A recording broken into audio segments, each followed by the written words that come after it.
So a comedian is mimicking tongues, making a mess of speaking in tongues. Sometimes I look at the power of giftings, it looks to me like a spear. People cannot even comport themselves when they stand before a gifted person. And this is not just about the kingdom. Some of you here who are Christians, you know that you should not have anything to do with darkness. But some worldly people are too gifted for you to ignore them. Your consecration has not reached the level of avoiding them. So when you see secular artists who are high on marijuana, who are highly immoral, they show up. Christians are still struggling to take selfies with them. Excited. Some of you, you go to some programs where they profane spiritual things. But the gift this man have is so much that you act as if you didn't hear. So a comedian is mimicking tongues, making a mess of speaking in tongues. You know your spirit is grieved. But the next 5 seconds, he cracks another joke.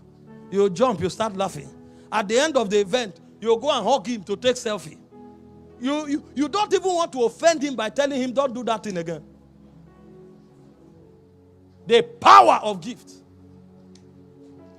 The Bible said in Proverbs 18:16, a man's gift maketh room for him and bringeth him before great men. If you want to have access, advanced kingdom, and do everything that a prosperous and impactful person does, one of the currency you can't joke with are the currencies of your giftings. Some of us, our giftings are so blunt that even when we try to use them, ourselves are not impressed.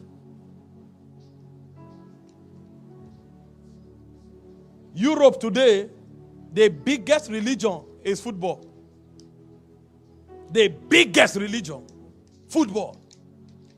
Every weekend, more than 20 stadia packed with thousands of people to watch people dribbling themselves with football. They can't help it. You put an event on Saturday, you're on your own in England. There's a match. In fact, when you go to these cities, the size of the stadium alone, you will stand and say, what is this? And then when there is a match, the whole city is drawn. Even when match is over, environment, I was in Manchester the other time, everywhere was choked.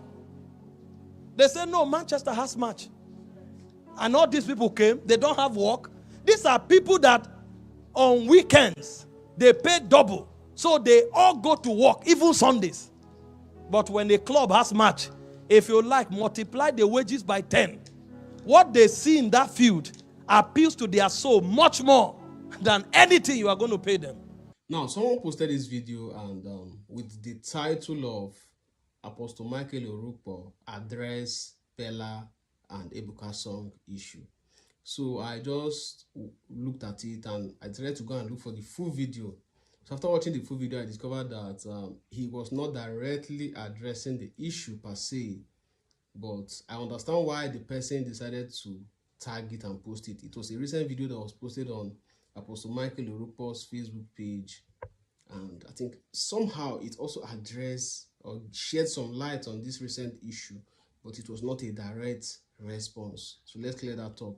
A lot of people are posting this and saying it's a direct response and all that. It is not, but it sheds light on this issue, especially when he spoke about how believers behave when it comes to people with gifts, how people relate to secular people, and all that. How this person is gifted in this direction. At that point, it doesn't matter to you as a believer, just like you guys heard him say.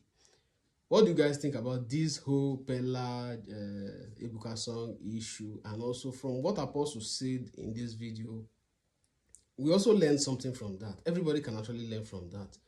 What do you guys think? Drop your comments in the comment section.